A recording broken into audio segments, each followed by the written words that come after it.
Okay students, good afternoon. Good afternoon to everybody. Last క్లాస్లో మనము భాగస్వామ్య ప్రవేశం నుండి ప్రాబ్లం నెంబర్ 13 కంప్లీట్ చేసుకున్నాం బేట. ఈరోజు వచ్చినట్లయితే 14వ లెక్క భాగస్తుల ప్రవేశంలో ఉన్నటువంటి 14వ లెక్కని మనం ఇక్కడ ఎక్స్ప్లెయిన్ చేసుకోబోతున్నాం బేట మనం ఈరోజు. అయితే ఈ ప్రాబ్లం నెంబర్ 14లో మనకి ఇచ్చినటువంటిది ఏంటి అంటే ప్రాబ్లం నెంబర్ 14లో x మరియు y భాగస్తులు వారు లాభ నష్టాలను మూలధన నిష్పత్తిలో పంచుకుంటారు. ఇంతకుముందుకు లాభ నష్టం ఎలా పంచుకున్నారు? 3:2 కానివ్వండి, 1:2 కానివ్వండి, సమాన నిష్పత్తిలో కానివ్వండి పంచుకునేవాళ్ళు. కానీ ఈ లెక్కలో ఏమిచ్చాడు?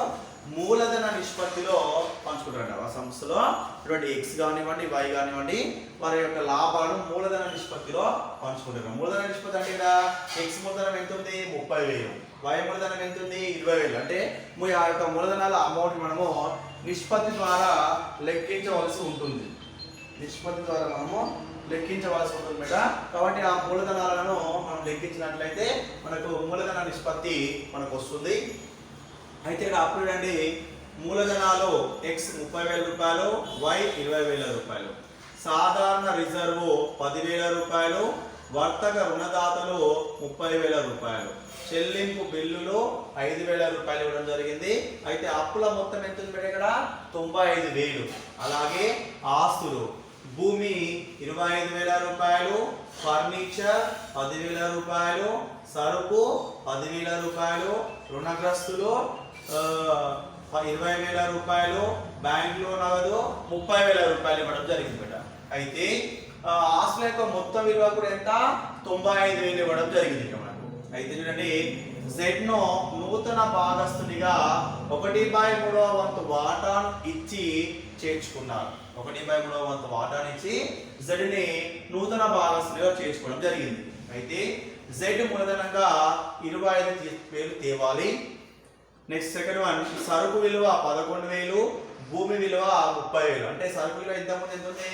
10,000 ఉంది. ఇక్కడ ఎంత ఉంది? 11,000. నెక్స్ట్ ఇంతకుముందు భూమి విలువ ఎంత ఉంది? 25,000. ఇక్కడ ప్రజెంట్ విలువ ఎంత ఉంది? 30,000 రూపాయలు ఉంది ఇక్కడ. అయితే సి ఫర్నిచర్ పై తరుగుదల 5% ఏర్పాటు చేయమంటున్నాడు. నెక్స్ట్ రుణగ్రస్తులపై 5% రాని బాధ్యత కనుక్కోమంటున్నాడు ఇక్కడ. అయితే సంస్థలోని 3 సంవత్సరాల యొక్క లాభాలు 5,000, 11,000, 8,000 ఇచ్చి మరియు 2 సంవత్సరాల సరాసరి ద్వారా గుడ్ విల్ ని లెక్కించము. అంటే ఇక్కడ ఏమవుతుంది మేడ? మనకు గుడ్ విల్ ఇవ్వలేదు. గుడ్ విల్ ఇవ్వకుండా సంస్థలో నుండి 3 సంవత్సరాల లాభాలు ఇచ్చింది ఇక్కడ. 5,000 రూపాయలు, 11,000 రూపాయలు, అలాగే 8,000 రూపాయలు కలిపి 3 సంవత్సరాల లాభాలను మనకి ఇవ్వడం జరిగింది. ఈ 3 సంవత్సరాల యొక్క లాభాల ద్వారా మనం ఏం చేయాలి? ఇక్కడ 2 సంవత్సరాల సరాసరిని తీసుకొని గుడ్ విల్ ని మనం లెక్కించవలసి ఉంటుంది. అంటే గుడ్ విల్ ని మనమే కనుక్కొని మనమే గుడ్ విల్ ని ఎవరికి పంచాలి? ఇక్కడ పాత భాగస్తులకు ఏ నిష్పత్తిలో?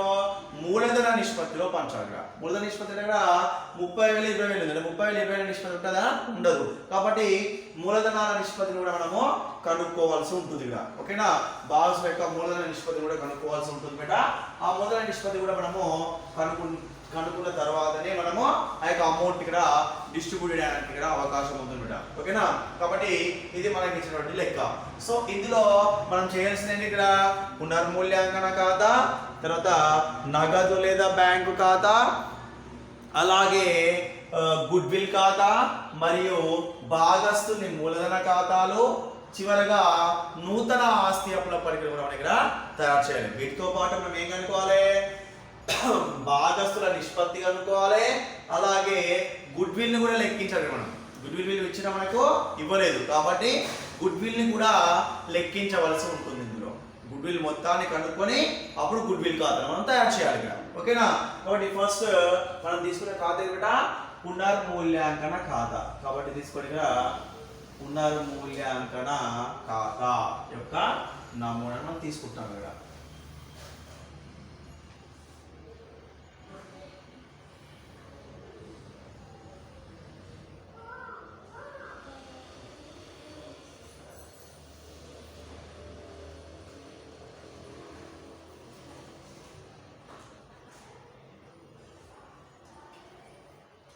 ఫస్ట్ వివరాలు,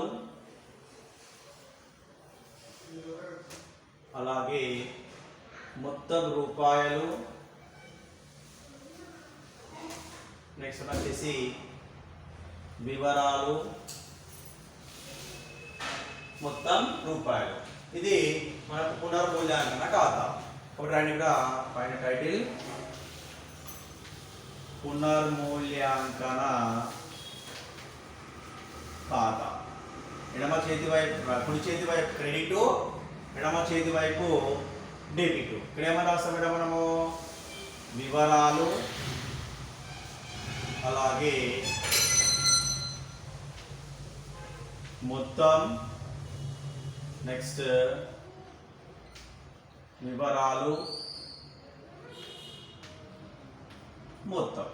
ఓకేనా? ఇది పునర్మూల్యాంకన ఖాతా యొక్క ప్రొఫార్మా. సో ఈ యొక్క పునర్మూల్యాంకన ఖాతాలో ఏం తీసుకుంటాం మనము? ఆస్తి విలువ పెరిగినప్పుడేమో క్రెడిట్ వైపున నమోదు చేసుకుంటున్నాము, ఆస్తి విలువ తగ్గినప్పుడు డెబిట్ వైపున మనము నమోదు చేసుకోవడం జరుగుతుంది. కాబట్టి ఓవరాల్ గా పునర్మూల్యాంకన ఖాతాలో ఏమొస్తుంది ఇక్కడ? ఆస్తుల విలువలకు సంబంధించిన ఆస్తి మరియు అప్పులకు సంబంధించినటువంటి సర్దుబాటు తరుగుదలలు ఏవైతే ఉంటాయో, సర్దుబాట్లు ఏవైతే ఉంటాయో అవి మాత్రమే మనకి ఇక్కడ పునర్మూల్యాంకన ఖాతాలో నమోదు చేస్తున్నాం మరి. ఓకేనా? కాబట్టి చూడండి మరి ఇక్కడ ఎన్నోది సెకండ్ బి అండి, సరుకు విలువ 11,000. అంటే ఇక్కడ సరుకు యొక్క ప్రెసెంట్ విలువనేమో 11,000 రూపాయలని చూపిస్తుంది. గతంలో ఉన్నటువంటి ప్రీవియస్ విలువ ఎంత చూపిస్తుంది? 10,000 రూపాయలు. అంటే పాత ఆస్తి అప్పుల పట్టికలనేమో 10,000 రూపాయల సరుకు విలువని చూపిస్తుంది. ప్రెసెంట్ ఉన్నటువంటి సర్దుబాట్లనేమో 11,000 రూపాయలు చూపిస్తుంది. అంటే సరుకు విలువ అనేది ఏమేమి ఇక్కడ? సరుకు విలువ అనేది పెరిగింది. ఓకేనా బేట? సరుకు విలువ అనేది పెరిగింది కాబట్టి మనం ఎటువైపు నమోదు చేయాలి? దాన్ని ఆటోమేటిక్గా క్రెడిట్ వైపున నమోదు చేయాలి. ఎక్కడ? పునర్మూల్యాంకన ఖాతాలో. కాబట్టి రాయండి బై సరుకు ఖాతా. ఇక్కడే ప్రెసెంట్ విలువ ఎంత చూపిస్తుంది మనకి? ఇక్కడ 11,000. ఇంత ముందుకు ఉన్న విలువ ఎంత? 10,000 రూపాయలు. తీసేసి ఎంత తేడా వస్తుంది? 1,000 రూపాయలు. అంటే సరుకు విలువ అనేది మనకు 1,000 రూపాయలు పెరిగింది. కాబట్టి క్రెడిట్ వైపున మనము 1,000 రూపాయలు ఇక్కడ నమోదు చేసుకోవడం జరుగుతుంది. ఓకేనా? నా సెకండ్ వన్ తీసుకున్నట్లయితే భూమి 30,000 ఉంది ఇక్కడ. అయితే గత పాత ఆస్తి అప్పుల పట్టికలో భూమి యొక్క విలువ ఎంత చూపిస్తుంది మనకి? ఇక్కడ కేవలం 25,000 రూపాయలు మాత్రమే చూపిస్తుంది. మరి ప్రెసెంట్ గా ఉన్నటువంటి విలువ ఎంత చూపిస్తుంది? 30,000. అంటే 5,000 రూపాయల విలువ భూమి విలువ అనేది పెరిగింది. ఇక్కడ ఎప్పుడైతే ఆస్తి యొక్క విలువ పెరుగుతుందో మనం దాన్ని ఎటువైపు నమోదు చేయాలా? క్రెడిట్ వైపున. ఓకేనా? కాబట్టి దాన్ని క్రెడిట్ వైపున ఎలా నమోదు చేస్తాం మరి? ఇక్కడ చూడండి ఒకసారి బై భూమి ఖాతా. ఓకేనా? ప్రస్తుతం ఉన్న విలువ ఎంత బేట? 30,000 రూపాయలు. ప్రస్తుత విలువనే 30,000 రూపాయలు. నెక్స్ట్ గతంలో ఉన్నది ఎంత? 25,000 రూపాయలు. ఓకేనా? మరి 30,000 నుంచి 25,000 రూపాయలు తీసేసి ఎంత వస్తుంది మనకి? ఇక్కడ 5,000 రూపాయలు. 5,000 రూపాయలు. ఓకేనా? సో ఇది సరుకు మరియు భూమి యొక్క విలువ బేట. సో నెక్స్ట్ ఇంకేమి? ఇక్కడ ఫర్నిచర్ పై 5% తరుగుదలని ఏర్పాటు చేయడం. అంటే ఇక్కడ ఫర్నిచర్ విలువ తగ్గితే ఏమవుతుంది? ఇక్కడ ఆస్తి విలువ అనేది తగ్గుతుంది. కాబట్టి ఎప్పుడైతే ఆస్తి విలువ తగ్గుతుందో దాన్ని ఎటువైపు నమోదు చేయాలి మనము? డెబిట్ వైపున నమోదు చేయాలి. కాబట్టి రాయండి టు ఫర్నిచర్ ఖాతా, టు ఫర్నిచర్ ఖాతా. ఫర్నిచర్ యొక్క విలువ ఎంత ఉంది మేడం మనకి? ఇక్కడ 10,000 రూపాయలు. సో 10,000 రూపాయలు ఇంటూ ఎంత శాతం బేట? 5%. 5/100. 0కి 0 క్యాన్సల్, 0కి 0 క్యాన్సల్. 100 ఇంటూ 5 ఎంత వస్తుంది? 500 రూపాయలు. అంటే ఫర్నిచర్ విలువ ఎంత తగ్గింది బేట? 500 రూపాయల ఫర్నిచర్ విలువ తగ్గింది మనకి ఇక్కడ. అలాగే నెక్స్ట్ ఇంకేమంటే రుణగ్రస్తులపై 5% రాని బాకీల విలువను ఏర్పడి అంటే ఇక్కడ రాని బాకీలు అనేవి ఏంటి ఇక్కడ రుణగ్రస్తుల నుంచి తగ్గుతాయి అంటే రుణగ్రస్తులు అంటే ఏంటి ఇక్కడ ఆస్తి అంటే ఆస్తి విలువ అనేది ఏమవుతుంది ఇక్కడ తగ్గిపోతుంది కాబట్టి ఎటువైపు నమోదు చేయాలి దాన్ని డెబిట్ వైపున సో ఏమని తీసుకున్నాం మరి టు రాని బాకీల ఖాతా టు రాని బాకీల ఖాతా ఓకేనా రుణగ్రస్తుల యొక్క విలువ ఎంత మనకి ఇక్కడ 20,000 రూపాయలు ఇంటూ ఎంత శాతం అది 5% 5 బై 100 సున్నాకి 0 క్యాన్సిల్ 0కి 0 క్యాన్సిల్ 5 రెండులో ఎంత బేట 10 అంటే ఎంత వచ్చింది మనకి ఇక్కడ 1000 రూపాయలు వచ్చింది ఇక్కడ రాని బాకీల యొక్క తగ్గుదల ఎంత 1000 రూపాయలు ఓకేనా సో అన్ని రకాల మనకి అన్ని సర్దుబాటు ఆస్తుల మీద పెరుగుదలను మరియు తరుగుదలను మనము పునర్మూల్యాంకన ఖాతాలో నమోదు చేయడం జరిగింది సో ఇప్పుడు ఏం చేయాలి ఇక్కడ మనం పునర్మూల్యాంకన ఖాతా ద్వారా పునర్మూల్యాంకన లాభాన్ని లేదా నష్టాన్ని మనం లెక్కించవలసి ఉంటుంది అయితే డెబిట్ వైపున అయితేనేమో పునర్మూల్యాంకన లాభము క్రెడిట్ వైపున అయితేనేమో పునర్మూల్యాంకన నష్టాన్ని మనం లెక్కిస్తాం క్రెడిట్ వైపు ఎక్కువ ఉంది బేట క్రెడిట్ వైపు విలువ ఎక్కువ ఉంది కాబట్టి మనకి ఏమొస్తుంది పునర్మూల్యాంకన లాభం వస్తుంది ఇక్కడ కాబట్టి రాయండి ఇక్కడ టు పునర్మూల్యాంకన లాభం ఓకేనా బేట సో ఫస్ట్ ఎటువైపు కూడుకోవాలా క్రెడిట్ వైపు ఎందుకంటే ఇటువైపు ఎక్కువ ఉంది కాబట్టి క్రెడిట్ వైపు మనం కూడుకుంటాం ఇక్కడ ఎంత వస్తుంది బేట 6,000 రూపాయలు పునర్మూల్యాంకన ఖాతా యొక్క క్రెడిట్ వైపు మొత్తం సో కాబట్టి క్రెడిట్ ఎంత ఉంది 6,000 రూపాయలు మైనస్ డెబిట్ ఎంత ఉంది 1,500 రూపాయలు తీసేసి ఎంత వస్తుంది బేట మనకు 4,500 అంటే 4,500 రూపాయలు పునర్మూల్యాంకన లాభం కాబట్టి ఇక్కడ రాయండి 4,500 ఓకే మొత్తం టోటల్ ఎంత వస్తుంది మనకి ఇక్కడ 6,000 రూపాయలు ఓకేనా ఇది పునర్మూల్యాంకన ఖాతా ఓకే బిడ్డ నెక్స్ట్ ఖాతా ఏంటంటే మనం చేయాల్సింది నగదు లేదా బ్యాంకు ఖాతా ఓకేనా సో ఇది క్లోజ్ చేయండి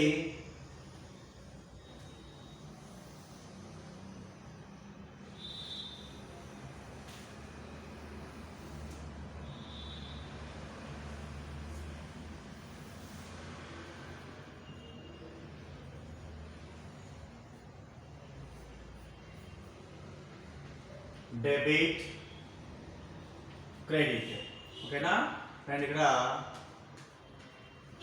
నగదు లేదా బ్యాంకు ఖాతా సో ఇందులో వివరాలు మొత్తం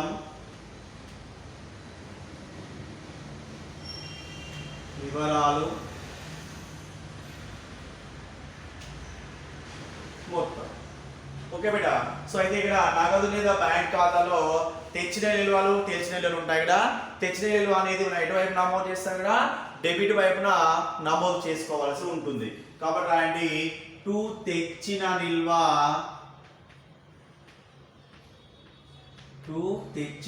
ఎక్కడి నుంచి వస్తుంది తెచ్చిన నిల్వ పాత ఆస్తి అప్పుల పట్టికలో బ్యాంక్ లో నగదు అనేది అమౌంట్ ఎంత దగ్గర 30,000 రూపాయలు ఆ 30,000 రూపాయలు అన్న బ్యాంక్ లో నగదు అమౌంట్ ని మనం నగదు లేదా బ్యాంకు ఖాతాలో తెచ్చిన నిల్వగా తీసుకోవడం జరుగుతుంది ఇక్కడ కాబట్టి రాయండి ఎంత అది తెచ్చిన నిల్వ 30,000 రూపాయలు నెక్స్ట్ అలాగే మనకు సంస్థలోకి నగదు ఎలా వచ్చింది కేవలం Z మూలధనంగా తీయడం ద్వారా మాత్రమే నగదు వచ్చింది ఇంకే విధంగా కూడా నగదు రాలేదు అంటే సంస్థలోకి ఓవరాల్ గా నగదు అనేది ఎంత వచ్చింది బేట మనకు 25,000 రూపాయల నగదు సంస్థలోకి వచ్చింది కాబట్టి ఆ వచ్చేటువంటి నగదు మనం ఎక్కడ రాసుకుంటాం బేట మరి వచ్చినటువంటి నగదు ఖాతాలో రాసుకోవడం జరుగుతుంది సో ఇక్కడ మూలధనం అనేది 20,000 రూపాయలు ఉంది బేట మనకి ఇక్కడ 20,000 కాబట్టి Z మూలధనం నగదు ఖాతా డెబిట్ వైపున రాసుకుందండి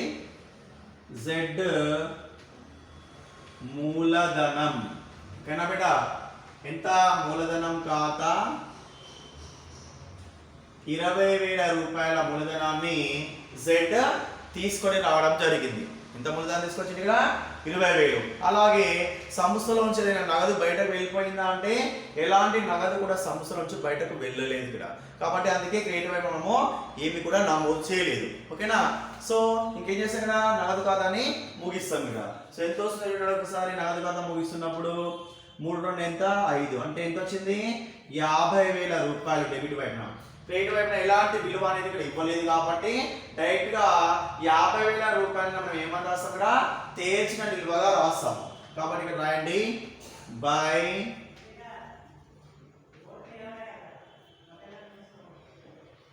తేల్చిన నిల్వ. ఎంత బేటా 50,000. ఓకే.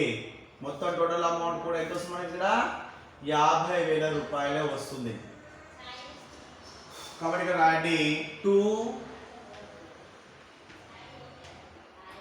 తెచ్చిన నిల్వ 50,000 రూపాయలు.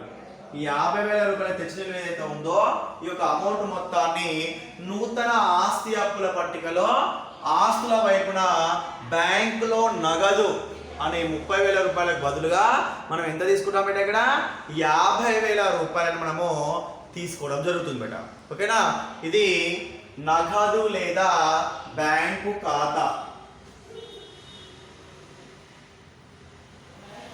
రైట్. నెక్స్ట్ ఖాతా ఏంటి బేట గుడ్ విల్ ఖాతా.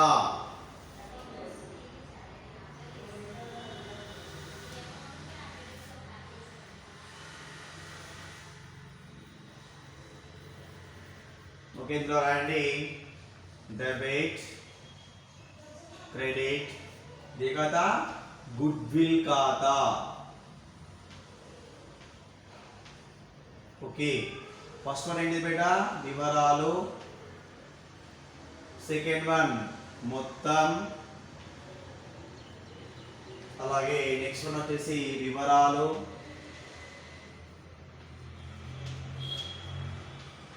మొత్తం. సో ఇక్కడ రాయండిగా గుడ్ విల్. మనకి గుడ్ విల్ కనిపిస్తుందా 3 సంస్థలోని 3 సంవత్సరాల యొక్క లాభాలు 5,000 11,000 8,000 రూపాయలు మరియు 2 సంవత్సరాల సరాసరి ద్వారా ఏం చేయమంటున్నాయినా గుడ్ విల్ ని లెక్కించమంటున్నాడు ఇక్కడ. అంటే ఇక్కడ గుడ్ విల్ లేదు మనకి. మనకి ఇచ్చినటువంటి సమాచారం ద్వారా మనం ఏం చేయాలి ఇక్కడ గుడ్ విల్ ను లెక్కించాలి ఇక్కడ. సో గుడ్ విల్ ని లెక్కించాలంటే ముందు మనం ఏం చేద్దాం ఫస్ట్ నిష్పత్తిని కనుక్కుందాం. నిష్పత్తుల లెక్కింపు.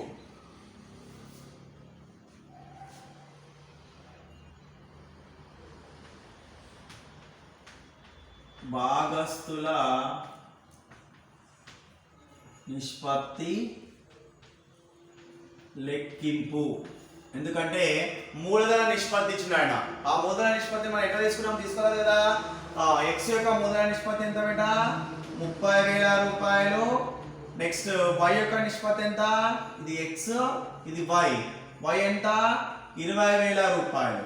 ఎక్స్ ఏమో 30,000 రూపాయలు ఉంది, వై ఏమో 20,000 రూపాయలు. అంటే వాళ్ళు ఏం చేస్తున్నారు మూలధన నిష్పత్తిలో లాభాలను పంచుకుంటున్నారు. కాబట్టి దీన్ని తగ్గించాలి కదా. కాబట్టి ఈ 4 సున్నాలకి ఈ 4 సున్నాలు పోతే ఏం మిగులుతుంది అక్కడ 3:2. ఈ 3:2 అనేది ఏంటిది భాగస్తుల యొక్క మూలధన నిష్పత్తి. ఓకేనా. 30,000 రూపాయలని ఏం చేస్తాం కదా మనము 30,000 20,000 ఏదైతే ఉందో సున్నాలను తీసేస్తే మనకి ఏమొచ్చింది 3:2. అంటే 3:2 ద్వారా ఈ యొక్క ఎక్స్ వై అనే భాగస్తులు సంస్థలో వచ్చినటువంటి లాభం కానివ్వండి నష్టాన్ని కానివ్వండి పంచుకుంటారన్నమాట. ఓకేనా. సో నెక్స్ట్ ఇప్పుడు మనం చేయాల్సింది ఇంకొకటి ఏంటిది గుడ్ విల్ లెక్కింపు. గుడ్ విల్ లెక్కింపు. గుడ్ విల్ లెక్కించాలి. గుడ్ విల్ లెక్కించాలంటే మనం ఏం చేస్తాం కదా చూడండి ఇక్కడ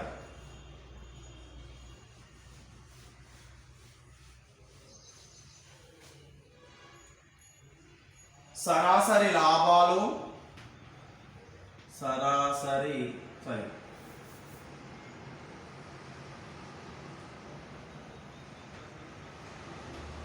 లాభాలు ఎన్ని సంవత్సరాల లాభాలు ఇస్తున్నాం ఇక్కడ 3 సంవత్సరాల లాభాలు ఇచ్చింది కాబట్టి దాన్ని ఇక్కడ 3 సంవత్సరాల లాభాలు డివైడెడ్ బై ఏమంటాం ఇక్కడ మనము 3 సంవత్సరాలు. సగటు ఎంత? సగటు 3 సంవత్సరాలు ఇక్కడ. ఓకేనా? దట్ ఈస్ ఈక్వల్ టు చూడండి ఇక్కడ ఒకసారి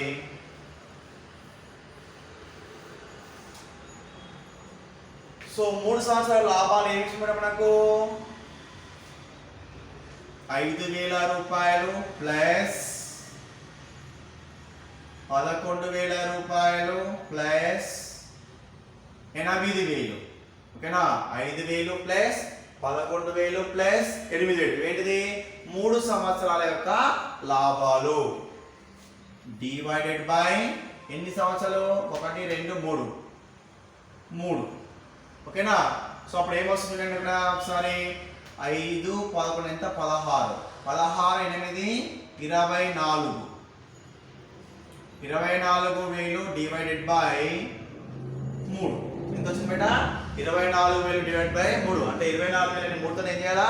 భాగించాలి లేదా కొట్టివేయాలా? చూడండి 3 21 3 8లో 24 ఎన్ని సున్నాలు ఉన్నాయా? 3 సున్నాలు అంటే ఎంత వస్తుంది? 8,000. ఓకేనా? 8,000 ఏంటిది ఇక్కడ? సరాసరి లాభం ఈజ్ ఈక్వల్ టు 8,000 రూపాయలు వచ్చింది మనకి ఇక్కడ. ఓకేనా? అంటే ఎందుకు సరాసరి అంటే ఇక్కడ 3 సంవత్సరాల లాభాలు మరియు 3 సంవత్సరాల 3 సంవత్సరాలతో భాగించడం ద్వారా మనకి ఏమొస్తుంది ఇక్కడ? సరాసరి లాభం వస్తుంది. అంటే ఇక్కడ సరాసరి లాభం ఎంత వచ్చింది మనకి ఇక్కడ? 8,000 రూపాయలు. అంటే ఇక్కడ 2 సంవత్సరాల సరాసరి లాభం ద్వారా మనం ఏం చేయాలి? ఇక్కడ గుడ్ విల్ ని లెక్కించాలి ఇక్కడ. ఓకేనా? కాబట్టి అప్పుడు ఏం చేసినా సరాసరి లాభం ఎంత? ఇక్కడ సరాసరి ఎన్ని సంవత్సరాలు? ఇక్కడ 2 సంవత్సరాలు. That is equal to 2 into 8 సరాసరి ఎంత? 2. దట్ ఈస్ ఈక్వల్ టు ఎందులో ఎంత? 16.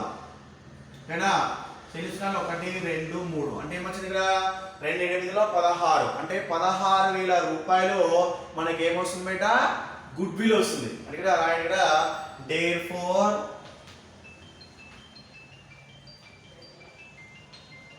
goodwill విలువ is equal to ఎంత రాస్తాం మనం ఇక్కడ?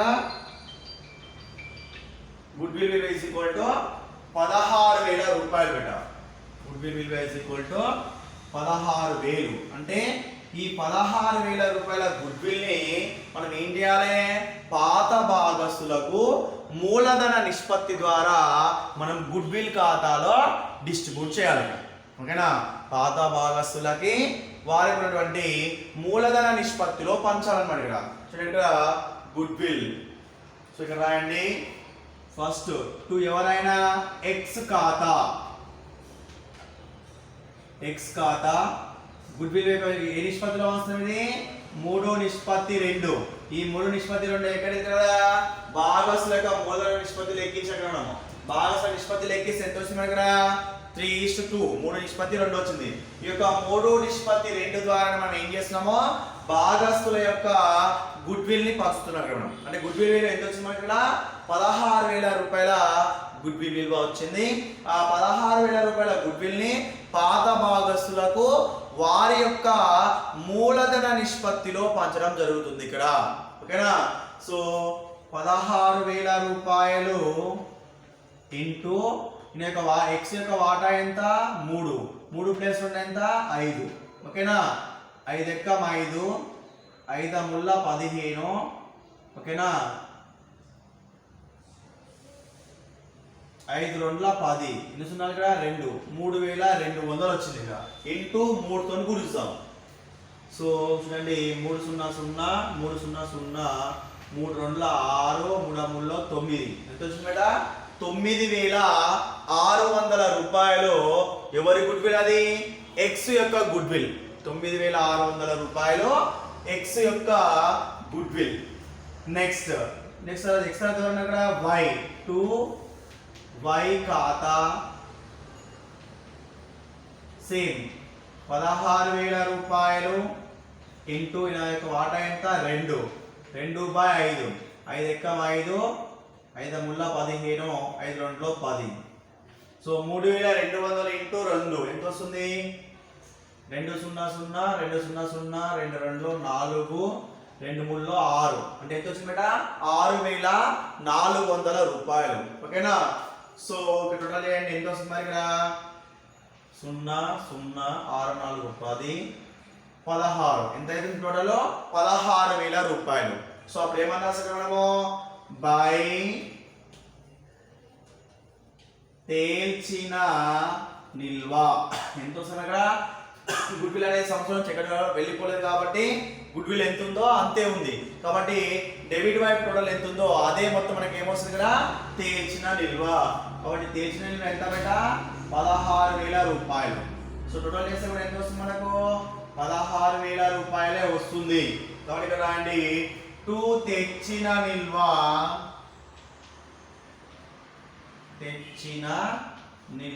ఎంత చూపిస్తుంది మనకి ఇక్కడ 16,000.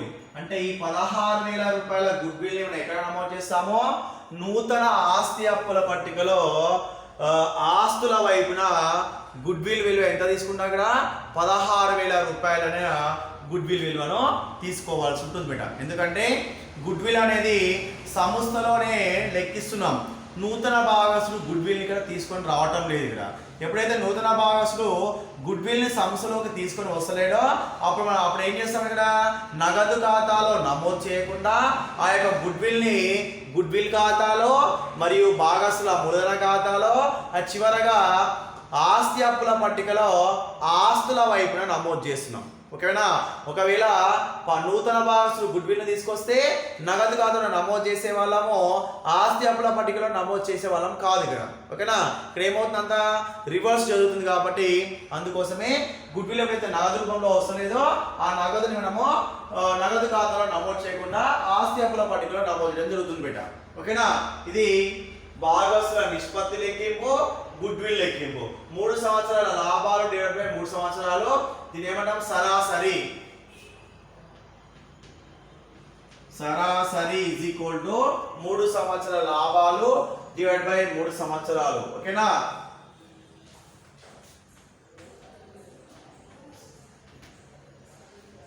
సో ఇది బేటా, ఇది కూడా ఇది వర్కింగ్ నోట్ బేటా. ఇది వర్కింగ్ నోట్ 1 ఇదే 1 and 2. ఓకేనా. సో ఇది కూడా మీరు నోట్బుక్ లో రాసుకోవాల్సి ఉంటుంది. సో నెక్స్ట్ మనకి నెక్స్ట్ చేయాల్సిన ఏంటిరా భాగస్తుల మూలధనం ఖాతా.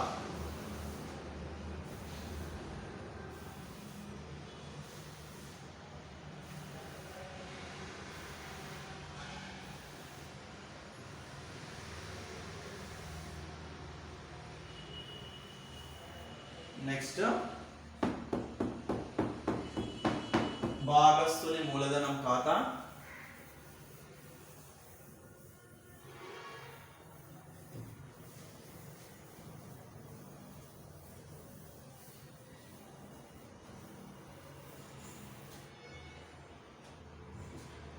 ఓకే బేటా, చూడండి ఇక్కడ ఫస్ట్ ఆఫ్ ఆల్ మనం భాగస్తు మూలధన ఖాతా సంబంధించిన ప్రొఫార్మా వేసుకోవాలి.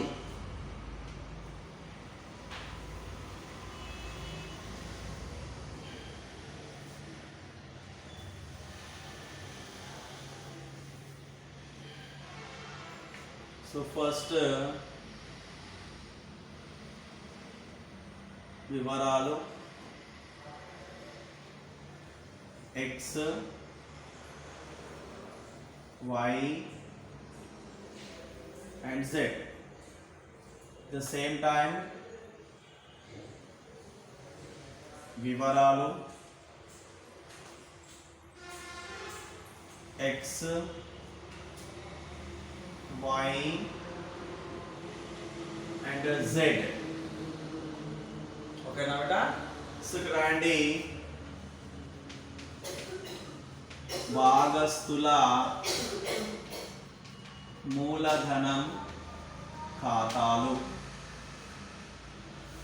నెక్స్ట్ ఇక్కడ డెబిట్, ఇక్కడ క్రెడిట్. ఇందులో వివరాలు x y z. వివరాలు x y and z. ఇది భాగస్థుల మూలధన ఖాతాకు సంబంధించినటువంటి ప్రొఫార్మా బేట. ఇందులో భాగస్థులకు సంబంధించిన ఆస్తులు కానివ్వండి, అప్పులు కానివ్వండి, వాళ్ళు ఏవైతే పంచుకుంటున్నారో వాటన్నింటినీ కూడా ఇందులో మనము నమోదు చేయడం జరుగుతుంది ఇక్కడ. అయితే భాగస్థుల మూలధన ఖాతాలో మొట్టమొదటగా ఏమొస్తుంది అక్కడ? తెచ్చిన నిల్వ ఉంటుంది ఇక్కడ. తెచ్చిన నిల్వ ఎటువైపు చూపిస్తుంది? ఇక్కడ క్రెడిట్ వైపున మనకు భాగస్థుల మూలధన ఖాతాలో తెచ్చిన నిల్వలను మనము నమోదు చేసుకోవడం జరుగుతుంది. కాబట్టి ఇక్కడ రాయండి, బై తెచ్చిన నిల్వ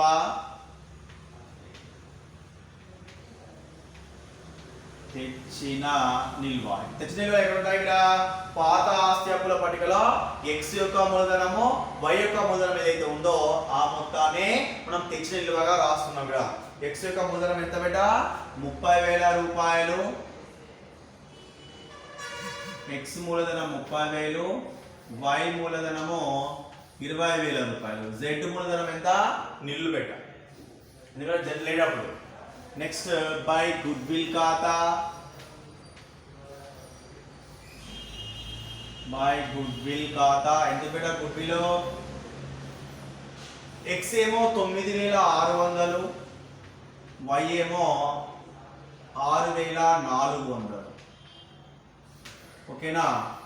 నెక్స్ట్ ఏమొస్తా బేట? బై సాధారణ రిజర్వ్, బై సాధారణ రిజర్వ్. ఓకేనా?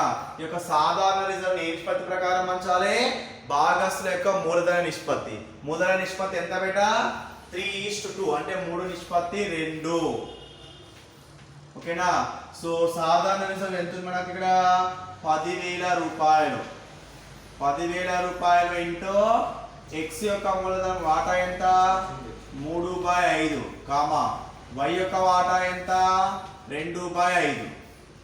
ఓకేనా? ఛార్జింగ్ లేదన్నా సార్కా వస్తుంది జీరో అలా అది తీసి ఆగిపోతుంది. ఓకేనా? x యొక్క మూలధనం ఎంత? 3/5, y యొక్క మూలధనము 2/5. సో కాబట్టి 5 ఎక్క 5, 5 2లో 10, ఎంత? 2,000. 2 3లో ఎంత బేట? 6,000 రూపాయలేమో x, 5 ఎక్క 5, 5 2లో 2 2లో ఎంత? 4,000. 4,000 రూపాయలేమో y. ఓకేనా బేట? x ఏమో 6,000 రూపాయలు, y ఏమో 4,000 రూపాయలు వస్తుంది ఇక్కడ. సో నెక్స్ట్ ఇంకేమొస్తుంది మనకు? బై పునర్మూల్యాంకన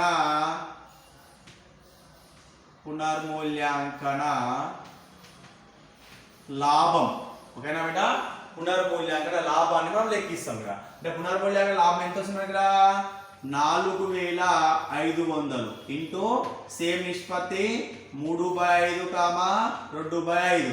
5 ఎక్క 5, 5 9లో 45, 9 3లో ఎంత? 27. 2,700 ఏమో x, 9 2లో 18, 1,800 ఏమో y కి పునర్మూల్యాంకన లాభంగా మనము ఇవ్వడం జరుగుతుంది. నెక్స్ట్ చివరిగా బై నగదు ఖాతా. ఎలా రాస్తాం నగదు ఖాతా? ఎలా చూపిస్తాం దీన్ని? ఎందుకంటే ఇక్కడ z యొక్క మూలధనం ఏదైతే ఉందో దాన్ని నగదు ఖాతాగా చూపిస్తున్నాం. z మూలధనం ఎంత బేట? 20,000 రూపాయల మూలధనాన్ని ఇక్కడ z తీసుకొని రావడం జరిగింది. కాబట్టి z ఖాతాలో మనము నమోదు చేస్తాం. అంటే ఇక్కడ ఓవరాల్ గా గుడ్ విల్, సాధారణ రిజర్వ్, అలాగే పునర్మూల్యాంకన లాభాన్ని కూడా మనం x కి y కి పంచడం జరిగింది ఇక్కడ. సో ఇప్పుడు ఏం చేస్తే ఇక్కడ మనము మొత్తం ఓవరాల్ గా భాగస్థుల యొక్క మూలధనాలు ఎంత ఉన్నాయో మనం టోటల్ చేద్దాం బేట ఫస్ట్. సో z యొక్క మూలధనము 20,000 రూపాయలు, y 4 8 12, 200, 6 10, 12, 2, 1 + 2 3, 32,200 రూపాయలు.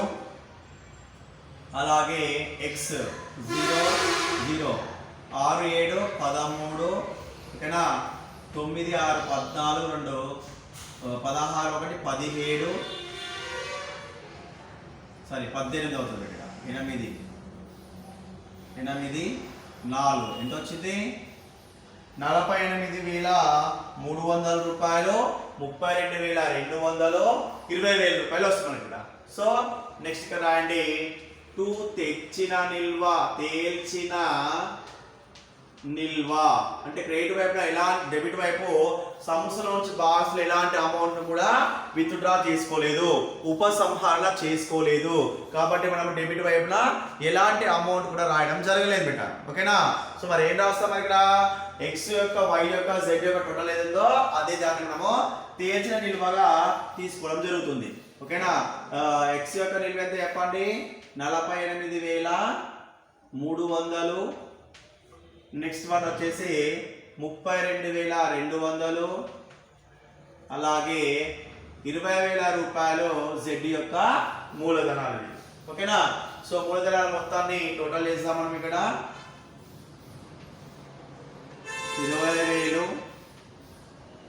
32,200, అలాగే 48,300. ఇది బాక్స్ యొక్క డెబిట్ వైపు మూలధనాలు. సో ఈ తేల్చిన నిల్వ ఏదైతే ఉందో అది ఏమవుతుంది మనకి? తెచ్చిన నిల్వ అవుతుంది. టు తెచ్చిన నిల్వ అంటే ఈ సంవత్సరానికి బాస్ యొక్క మూలధనాలు ఎంత ఉన్నాయి అనేది మనము తెచ్చిన నిల్వ ద్వారా చూపిస్తాం. ఎంత ఉన్నాయి బిడ్డ? 48,300 ఉంది, 32,200, అలాగే 20,000 రూపాయలు. అంటే ఇవన్నీ కూడా ఏంటి బిడ్డ? ఈ సంవత్సరంలో భాగస్తుల యొక్క మూలధనాలు. ఓకేనా? ఈ సంవత్సరంలో భాగస్తుల యొక్క మూలధనం అంటే నూతన ఆస్తి అప్పుల పట్టికలో భాగస్తుల మూలధనాల్లో మనం ఏం చేసాం ఇక్కడ? కొత్తగా భాగస్తుల మూలధన ఖాతా ద్వారా కనుక్కున్నటువంటి నూతన మూలధనాలు ఏవైతే ఉన్నాయో వాటిని నూతన ఆస్తి అప్పుల పట్టికలో అప్పుల వైపున నమోదు చేస్తాం. ఏంటిది అది?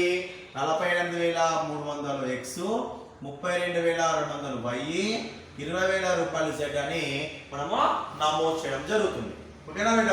ఇది భాగస్తుల యొక్క మూలధనం ఖాతాలు. నెక్స్ట్ ఉన్నటువంటి చివరిది ఏంటి మనకు ఉన్నటువంటిది? ఆస్తి అప్పుల పట్టిక. సో రాయండి ఇక్కడ చివరగా ఆస్తి అప్పుల పట్టిక. సో రాయండి ఇక్కడ నూతన ఆస్తి అప్పుల పట్టిక. ఓకేనా బిడ్డ? అప్పులు మొత్తం రూపాయలు, ఆస్తులు మొత్తం రూపాయలు. ఓకే, చూడండి. అప్పులు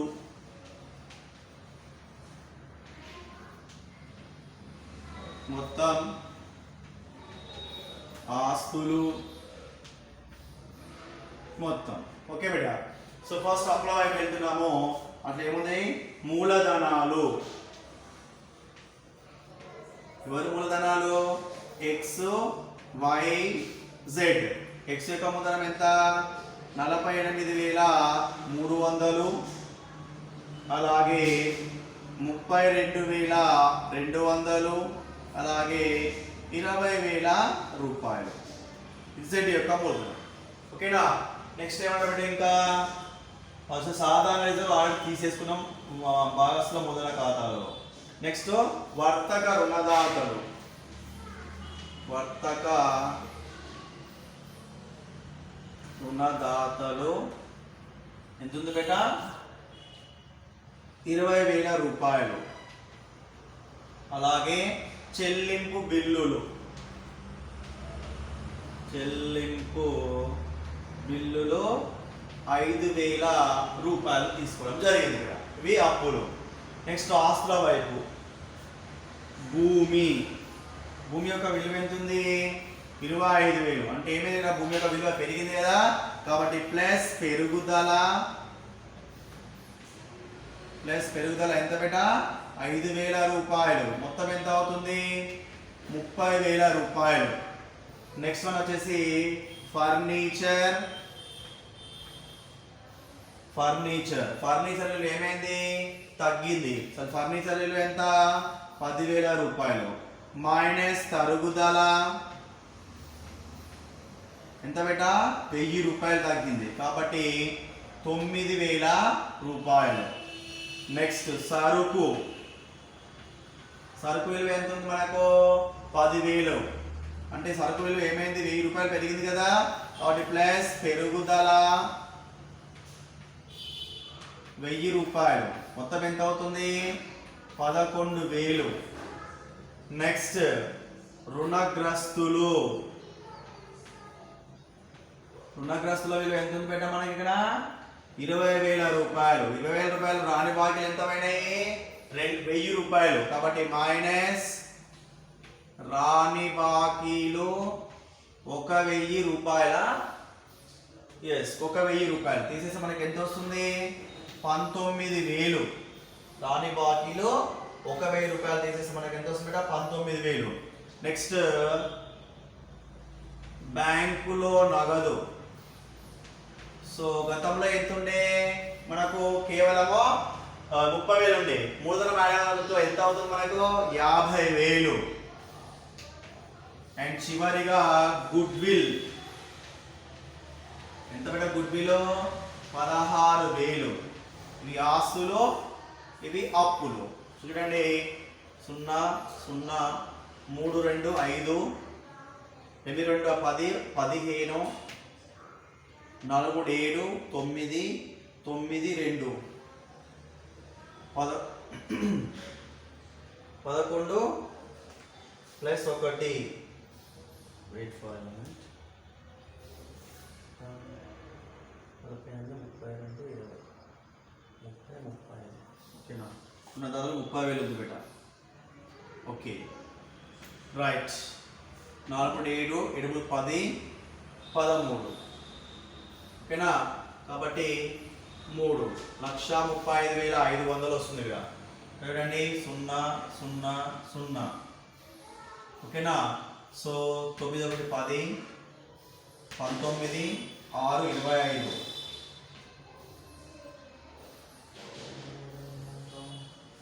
ఒక్క నిమిషం. ఫర్నిచర్ పై తరుగుదల ఎంత బేట 500 రూపాయలు. సో మనకి ఎంత వస్తుంది ఇక్కడ 9,500. మరి ఇక్కడ కూడా ఎంత రాస్తాం మనం ఇక్కడ 500 ఓకేనా. 3 4 5 10 13 1,35,500 1,35,500 ఇది ఆస్తి అప్పుల పట్టిక. ఓకే బేటా. So problem number 14. సో ఈరోజు మనము ప్రాబ్లం నెంబర్ 14 కూడా కంప్లీట్ చేసుకోవడం జరిగింది. రేపటి క్లాస్లో ప్రాబ్లం నెంబర్ 15 మనము కంటిన్యూ చేద్దాం బేటా.